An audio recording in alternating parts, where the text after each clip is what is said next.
bugs in what might be released. Okay, so he doesn't criticize us, he criticized the virus writers who are, you know, hackers, I don't know, they don't know crypto, whatever. Okay, good, fair enough.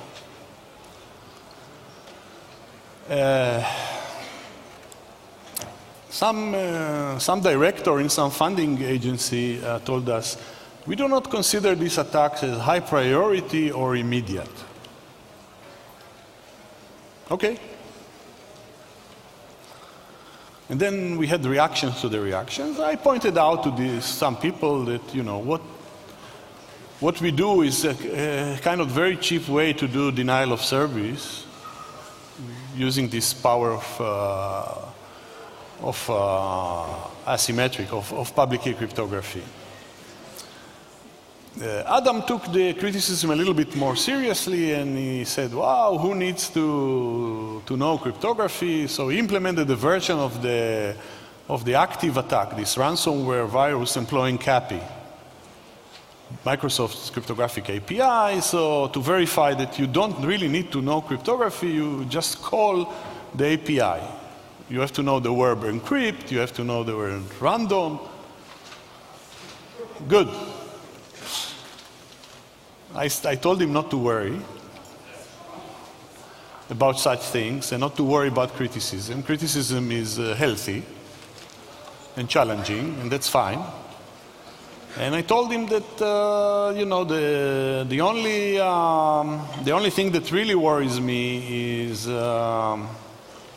we suggested some obvious countermeasures, extensive backup, and recognizing crypto operation where they don't belong.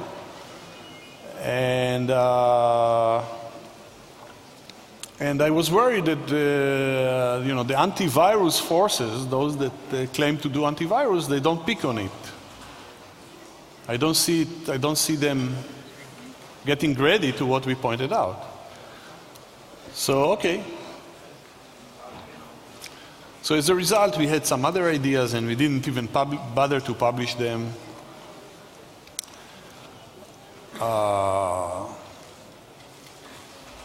In this direction. And then, around 2007, strong ransomware employing public key cryptography started to appear.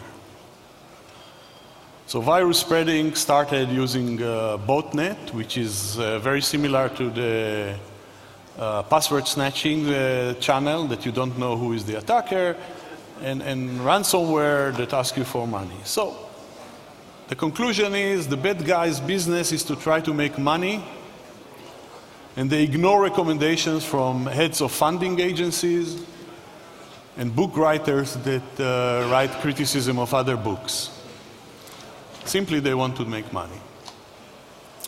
And of course there are various discussions about whether these attacks are severe, important, what they are, you know, how serious they are there alternative attacks. I'm not getting into this, I'm just pointing out what we did and what was done, and you be the judge.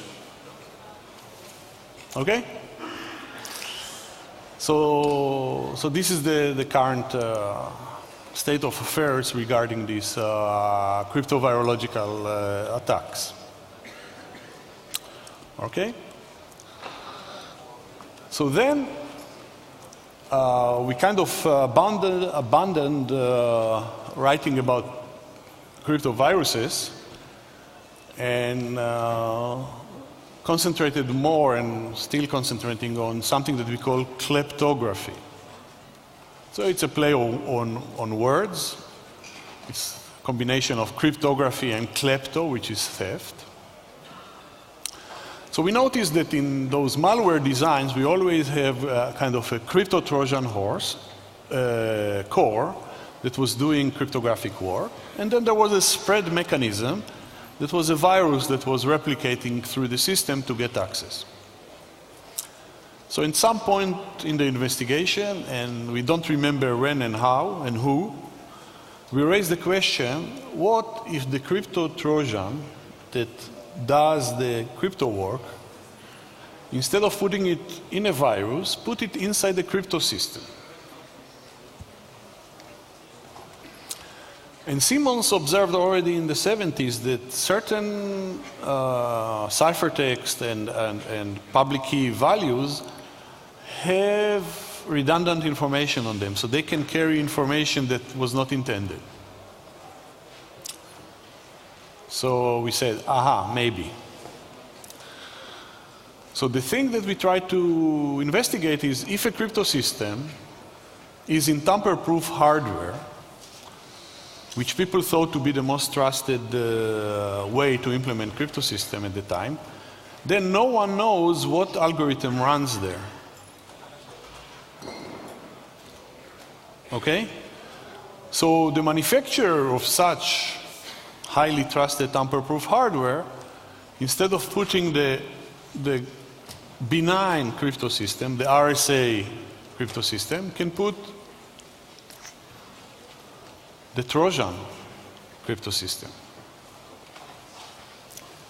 And I'm very worried nowadays when people talk about trusted computing modules, and some of them have certain tamper-proof properties, and I'm also worried about open source code, that even though it's open source, nobody reads it. So open source, when it's cryptography, read it. It should be open Windows source, not just open source that everybody ignores.